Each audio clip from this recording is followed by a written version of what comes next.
And welcome to the show, Newsmax Now. I'm Bill Tucker. Co-hosting with me tonight is Ellis Hennigan. He's a voice actor, columnist, author.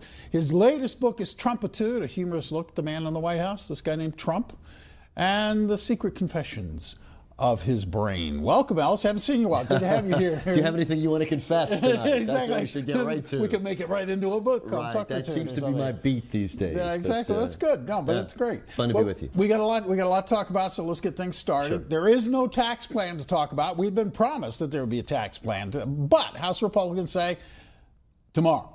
At least now they're saying tomorrow. For now, Washington is awash in a rash of finger-pointing and blame over what could have been done or who's to blame for the terror attack in Lower Manhattan yesterday. We'll be updating you on the latest developments on the attack, and once again, radical Islam is the reason for the violence. It leaves behind the dead in its wake. President Trump calling for the end of the visa diversity program lottery. But you know what? Perhaps the president should just call Congressman Bill Posey of Florida. That's because Posey introduced a bill in the House in March that would have ended the program. But the bill has languished in neglect since its introduction. Maybe it's going to get revived. We have Dr. Zuhdi Jasser here to talk about Islam and its struggle with the radical elements. Radio show host, conservative political commentator Andrea Kaye will be here. And we have Mike Cutler, former INS special agent, to talk about the visa program, and in particular the visa diversity program. So let's get things started. And you know, Ellis, what's amazing to me is I went back, and as you know, I've done a fair amount of reporting on the immigration issue and the visa issue. Yes. I had to go look it back up. There are 38 different visa, well, actually, let me get this right. 38 countries with whom we have a visa waiver program, meaning if you live there, come on in, you can stay for 90 days, and vice versa, we can go there. There are 34, at least 34 visa programs to allow people to work in the country. And so only one is in focus. That's what has me interested. And don't forget, Bill, there is a reason for every one of those. I just got back from England last week. I didn't need any kind of visa. No. And in fact, they seem to like me being there spending my money, and they want to encourage that, right? That's exactly. I mean, listen, the reality, it seems to me, is we've got to get used to the idea that this is a global environment that we live into. We can make some rational judgments where we can, but you can't build a fence around the whole nation and say, oh, you foreigners stay out. It's just too late to do that. No, you can't do it. And the question becomes, what can you do? There are obviously some things you can do, and I will tell you and the audience that a long-time critic of the visa waiver program is Mike Cutler.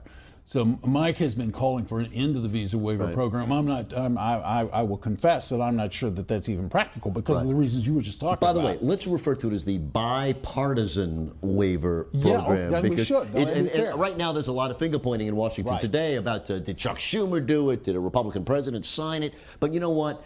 Pretty much everybody signed on to it. No, everybody. It was passed in a bipartisan way. This is like the amusing thing for me, and the upsetting thing as well, is that Trump wants to put this on Schumer. And it doesn't lay on Schumer. It lays on actually Republicans and Democrats. It's their deal. And more to the point, that bill by Congressman Posey from Florida was introduced in March. It has a long list of sponsors that we'll get to as we go through the program. But it went nowhere.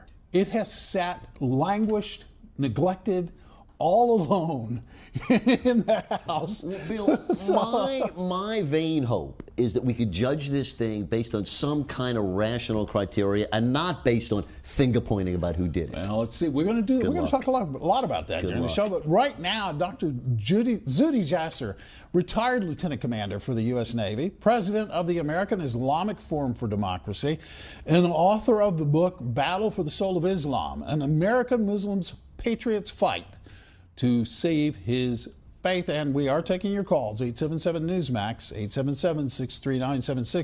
877-639-7629, if you want to weigh in on the conversation. Dr. Jasser, good to see you. I haven't spoken to you in a while.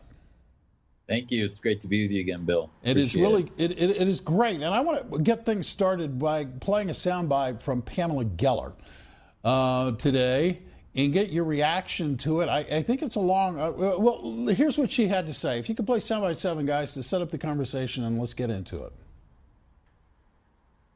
And this follows a pattern in the West. They deny that jihad terror is jihad terror, and even when it's obviously jihad terror, they still continue to deny it. The problem is not trucks and rental companies. The problem is not guns and it's not knives. The problem is the ideology. And there are no lone wolves in the global jihad. They're all soldiers. And what is the internet but a means of communication? The problem is the jihadic doctrine. He was yelling Allahu Akbar. That was Muhammad's jihadist war cry. All right, and that sets up the conversation. I know this is a topic near and dear to you. Obviously, the name of your book is A Battle for the Soul of Islam. Governor Andrew Cuomo didn't want to place the blame on Islam, as a matter of fact. Dr. Jasser, I know I hate it when we come to you on these kinds of topics, but I think you're the guy to go to, at least in my book. What is your reaction to this latest attack and what Ms. Geller just had to say? Well, I think every time we have one of these whack-a-moles, this one we obviously missed, we need to not only remind ourselves what we're doing right, what we're doing wrong, but the fact that there is a global ideology that we're not treating the cancer, we're only treating symptoms. And even our conversation about it is about symptoms, terrorism, extremism. It isn't about the jihad. It isn't about the way they view the world, which is they divide the world into the land of Islam and the land of war.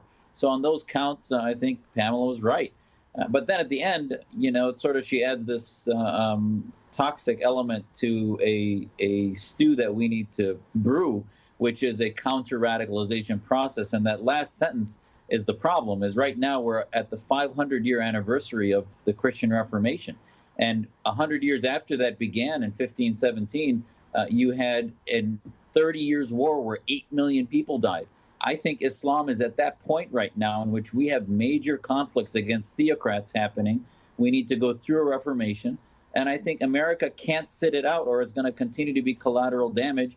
And we need to take the sides of free thinkers. Now, would the Prophet have done what these radicals are doing? Absolutely not. We need, as reformers, to embrace what would the Prophet do if he were alive today. So the question is not whether we get into semantics about what is and what is not Islam. I will submit that on the 100-yard field of where we need to go in Islam, I and us reformers are on the 1-yard line on the opposite end of the field. But the Islamic establishment of theocrats can be defeated, as history has shown, not only through other faiths, but the rise of liberty and those who want to be free will all end up winning, I believe. Well, Doctor, I'm glad you focused on that reform. It's clearly that needs to be part of the conversation here. But don't we make things worse when political actors in our country paint with these broad brushes, seeming to blame a religious faith for the actions of a limited number of zealots? If we're going to get the Islamic world together and actually make some progress on the reforms that you're making, don't we need to lower the rhetoric here and quit this instant finger pointing?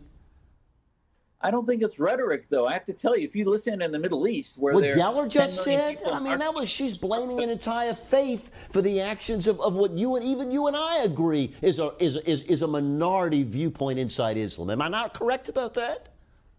The minority viewpoint is the militancy, but the bigger problem of the Islamic establishment, I will tell you that 90% of the people running Islamic governments and organizations believe in an Islamic state, Sharia state mentality, which is why most of those states from Iran to Saudi Arabia to Pakistan are all prisons that nobody would want to live in, because our faith hasn't gone through an individual reform for universal human rights. So there are elements to what she's saying that we as Americans, I'll remind you, we're a country founded battling against theocracy in a way that wasn't anti-Christian. So we can, as Americans, battle against Islamic theocracy and call it that without thinking that we're going to offend Muslims, or at least if you stay out of that debate, you're actually going to hand Islam to the theocrats right now who are dominating every conversation and every media across the planet. Well, that is an incredibly difficult task. Let me just put it that way, because what you're asking seems to be impossible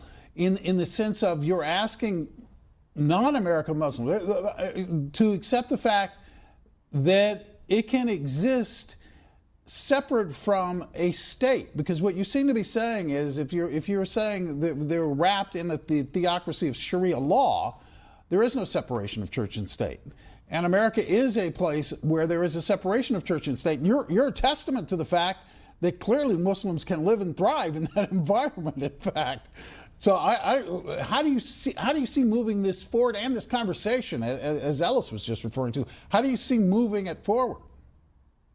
We have to, push the right issues forward, which is no longer say we're going to not offend Islam. And actually, the way you empower moderate reformers is by having the conversation and say, you know what, here's the Islam of the judges in Saudi Arabia. They might be with us against ISIS, but in the long term, they believe, and they write papers about jihad. They write offensive papers about Jews. They are anti-Israel, anti-freedom, anti-democracy. So ultimately, those governments might be the firefighters, but they're also the arsonists. And we in the West need to realize that the few 3-4 million Muslims in America have a huge responsibility to actually be the laboratory in which we can test these ideas that can then be operationalized in Muslim-majority countries. Well, Doctor, listen, Doctor, I share with you the belief that all of us have responsibilities in our communities to express things responsibly. However, that said, I don't think anybody's blaming me when some Christian guy goes into a hotel room in Las Vegas and